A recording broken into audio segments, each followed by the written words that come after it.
ಸ್ನೇಹಿತರೆ ನಮಸ್ಕಾರ. ನಾನು Raghu Janigere. KREIS Karnataka residential educational institutional society KREIS ಅಂತ ಒಂದು ಸಂಸ್ಥೆ ಇದೆ. ಆ ಸಂಸ್ಥೆಯ ಅಡಿಯಲ್ಲಿ ಸರ್ಕಾರದ ದುಡ್ಡನ್ನು ಬಳಸಿಕೊಂಡು ಏನು ಒಂದಷ್ಟು ಗುಣಮಟ್ಟದ ವಸತಿ ಸಹಿತವಾದಂತಹ ಶಿಕ್ಷಣವನ್ನು ಕೊಡಬೇಕು ಅಂತ ಹೇಳಿ ಈ ಸಂಸ್ಥೆ ಕೆಲಸ ಮಾಡ್ತಾ ಇದೆ. ಈ ಸಂಸ್ಥೆಯಲ್ಲಿ ಕಿತ್ತೂರು ರಾಣಿ ಚೆನ್ನಮ್ಮ, ವಾಜಪೇಯಿ, ಮೊರಾರ್ಜಿ ದೇಸಾಯಿ, ಅಂಬೇಡ್ಕರ್ ವಸತಿ ಶಾಲೆಗಳು, ಈ ಥರದ ಹಲವಾರು ಶಾಲೆಗಳು ಆ ಕ್ರೈಸ್ ಸಂಸ್ಥೆ ಅಡಿಯಲ್ಲಿ ಕೆಲಸ ಮಾಡ್ತಾ ಇದ್ದಾವೆ. ಆದರೆ ಇವತ್ತು ಕರ್ನಾಟಕ ರಾಷ್ಟ್ರ ಸಮಿತಿ ಪಕ್ಷಕ್ಕೆ ಮೇಲಿಂದ ಮೇಲೆ ದೂರುಗಳು ಬರ್ತಾ ಇದ್ದಾವೆ. ಏನು ಅಂತ ಅಂದರೆ, ಇಲ್ಲಿ ಏನು ಈ ವಸತಿ ಶಾಲೆಗಳು ಏನಿದ್ದಾವೆ, ಈ ಶಾಲೆಗಳಲ್ಲಿ ಓದ್ತಾ ಇರುವಂತಹ ವಿದ್ಯಾರ್ಥಿಗಳ ಸ್ಥಿತಿ ಅತ್ಯಂತ ಶೋಚನೀಯವಾಗಿದೆ. ಅಲ್ಲಿ ವಿದ್ಯಾರ್ಥಿಗಳಿಗೆ ಸಿಗಬೇಕಾಗಿದ್ದಂತಹ ಸೌಲಭ್ಯಗಳು ಸಿಗ್ತಾ ಇಲ್ಲ. ಊಟದ ವ್ಯವಸ್ಥೆ ಆಗಿರ್ಬೋದು, ಊಟವೂ ಕೂಡ ಬಹಳ ಕಳಪೆಯಿಂದ ಗುಣಮಟ್ಟದಿಂದ ಊಟವೂ ಕೂಡಿದೆ. ಮತ್ತು ಅಲ್ಲಿ ಶುಚಿತ್ವ ಮತ್ತು ನೈರ್ಮಲ್ಯವನ್ನು ಕಾಪಾಡಿಕೊಳ್ಳೋದ್ರಲ್ಲಿ ಆ ಶಾಲೆಗಳು ಸರಿಯಾಗಿ ಕೆಲಸವನ್ನು ಮಾಡ್ತಾ ಇಲ್ಲ. ಇನ್ನೂ ಭಾಳ ಒಂದು ಗಂಭೀರವಾದ ಆರೋಪ ಏನು ಅಂತ ಅಂದರೆ, ಈ ಥರದ ವಸತಿ ಸಹಿತವಾದಂಥ ಶಾಲೆಗಳಲ್ಲಿ, ಕ್ರೈಸ್ ಅಡಿಯಲ್ಲಿ ಬರುವಂಥ ಶಾಲೆಗಳಲ್ಲಿ ಓದ್ತಾ ಇರುವಂಥ ಹೆಣ್ಣು ಮಕ್ಕಳ ಮೇಲೆ ಲೈಂಗಿಕ ಕಿರುಕುಳವೂ ಕೂಡ ನಡೀತಾ ಇದೆ ಅನ್ನುವಂಥ ಆರೋಪಗಳು ಇವತ್ತು KRS ಪಕ್ಷದ ಕಚೇರಿಗೆ ವಿಡಿಯೋಗಳ ಮುಖಾಂತರ ಅಲ್ಲಿ ಓದ್ತಾ ಇರುವಂತಹ ಹೆಣ್ಣು ಮಕ್ಕಳು ತಮ್ಮ ಅಳಲನ್ನು ತೊಡ್ಕೊಂಡಿರುವಂಥ ವಿಚಾರಗಳು ಇವಾಗ ನಮಗೆ ಗೊತ್ತಾಗಿದೆ. ಬಹಳ ದುರಂತದ ವಿಚಾರ ಏನು ಅಂತ ಅಂದರೆ, ಇಷ್ಟೆಲ್ಲ ಗಂಭೀರವಾದಂಥ ಸಮಸ್ಯೆಗಳಿರುವಂತಹ ವಿಚಾರವನ್ನು ನಾವು ಸಂಬಂಧಪಟ್ಟಂಥ ಇಲಾಖೆಯ ಸಮಾಜ ಕಲ್ಯಾಣ ಇಲಾಖೆಯ ಕೆಳಗಡೆ ಬರುವಂಥ ಈ ಕ್ರೈಸ್ ಸಂಸ್ಥೆಯ ಮುಖ್ಯಸ್ಥರಿಗೆ ತಿಳಿಸೋದಕ್ಕೆ ಫೋನ್ ಮಾಡಿದ್ರೆ, ಇವತ್ತು ಬಹುತೇಕ ಸರ್ಕಾರಿ ಅಧಿಕಾರಿಗಳು ಮಾಡಿಕೊಂಡಿರುವ ರೀತಿ ಏನು ಅಂತ ಅಂದರೆ, ಅವರ ಫೋನ್ಗಳಿಗೆ ಯಾವುದೇ ಅನ್ನೋನ್ ಕರೆಗಳು ಬರದ ಹಾಗೆ ಮಾಡಿಕೊಂಡಿದ್ದಾರೆ. ಹಂಗಂದ್ರೆ ಸರ್ಕಾರಿ ಅಧಿಕಾರಿಗಳು ಏನು ನಮ್ಮ ತೆರಿಗೆ ಹಣದಲ್ಲಿ ಕೆಲಸ ಮಾಡುವಂಥ ಸರ್ಕಾರಿ ಅಧಿಕಾರಿಗಳಿಗೆ ಜನಸಾಮಾನ್ಯರು ಫೋನ್ ಮಾಡಬಾರ್ದು ಅಂತ ಅಂದರೆ, ಜನಸಾಮಾನ್ಯರ ಫೋನನ್ನು ಅವ್ರಿಗೆ ರಿಸೀವ್ ಮಾಡೋದಕ್ಕೆ ಇಷ್ಟ ಇಲ್ಲ ಅಂತಂದರೆ, ಜನಸಾಮಾನ್ಯರು ಯಾರಿಗೋಸ್ಕರ ಕೆಲಸ ಮಾಡೋದಕ್ಕೆ ಅಧಿಕಾರಿಗಳು ಇದ್ದಾರೆ? ಹಾಗಾದ್ರೆ ಜನಸಾಮಾನ್ಯರು ತಮ್ಮ ಕಷ್ಟಗಳನ್ನು ಯಾರ ಬಳಿ ಹೇಳ್ಕೋಬೇಕು?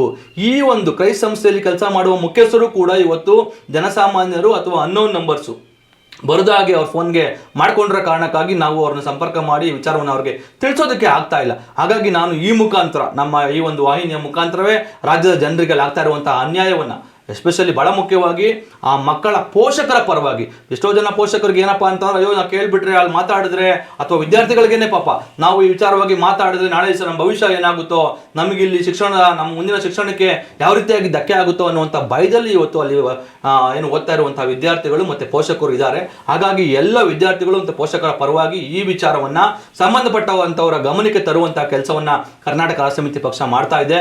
ನಾನು ಈ ಮುಖಾಂತರ ಕ್ರೈಸ್ ಸಂಸ್ಥೆಯ ಮುಖ್ಯಸ್ಥರಿಗೆ ಹಾಗೆ ಸಮಾಜ ಕಲ್ಯಾಣ ಇಲಾಖೆಯ ಸಚಿವರಿಗೂ ಕೂಡ ಕೇಳ್ಕೊಳ್ಳೋದೇನು ಅಂತ ಅಂದರೆ, ಇದು ನಿಮ್ಮ ಅಪ್ಪನ ದುಡ್ಡಲ್ಲ, ಇದು ನಿಮ್ಮ ತಾತ ನಿಮ್ಮ ಅಪ್ಪನ ದುಡ್ಡಲ್ಲಿ ನೀವು ಈ ಸಂಸ್ಥೆಗಳನ್ನ ನಡೆಸ್ತಾ ಇಲ್ಲ.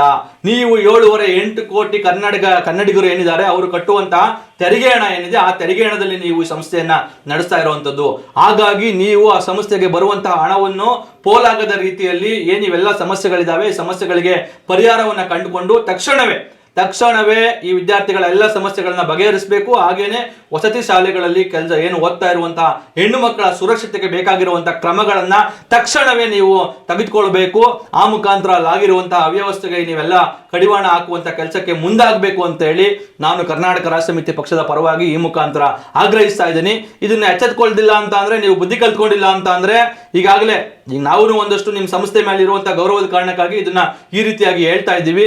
ಇದು ನೀವು ಈ ಮುಖಾಂತರ ಎಚ್ಚೆತ್ಕೊಂಡಿಲ್ಲ ಅಂತ ಅಂದ್ರೆ, ಇದಕ್ಕೆ ಯಾವ ರೀತಿಯಾಗಿ ನಾವು ಆ ಹೋರಾಟವನ್ನು ರೂಪಿಸಬೇಕು, ಅಥವಾ ಇಲ್ಲಿ ಪರವಾಗಿಲ್ಲ, ನಮಗೆ ನಿಮ್ಮ ಮರ್ಯಾದೆ ಹೋದ್ರೂ ಪರವಾಗಿಲ್ಲ, ನಾವು ಇಲ್ಲಿ ಆಗ್ತಾ ಇರುವಂತಹ ಅವ್ಯವಸ್ಥೆಗಳನ್ನ ಏನು ಅಲ್ಲಿರುವಂತಹ ಸಮಸ್ಯೆಗಳನ್ನ ಜನರ ಮುಂದೆ ಇಡೋಣ ಅಂತ ಹೇಳಿ ತೀರ್ಮಾನಿಸಿದ್ರೆ, ಅದನ್ನ ಮಾಡ್ತಕ್ಕಂಥ ಕೆಲಸವನ್ನ KRS ಪಕ್ಷ ಮಾಡುತ್ತೆ. ಹಾಗಾಗಿ ಕೂಡಲೇ ಎಚ್ಚೆತ್ಕೊಂಡು ಇಲ್ಲಿರ್ತಕ್ಕಂಥ ಸಮಸ್ಯೆಗಳನ್ನ ಬಗೆಹರಿಸಬೇಕು ಅಂತ ಹೇಳಿ ನಾನು ಕರ್ನಾಟಕ ರಾಷ್ಟ್ರ ಸಮಿತಿ ಪಕ್ಷದ ಪರವಾಗಿ ಈ ಮುಖಾಂತರ ಆಗ್ರಹಿಸ್ತಾ ಇದ್ದೇನೆ. ನಮಸ್ಕಾರ.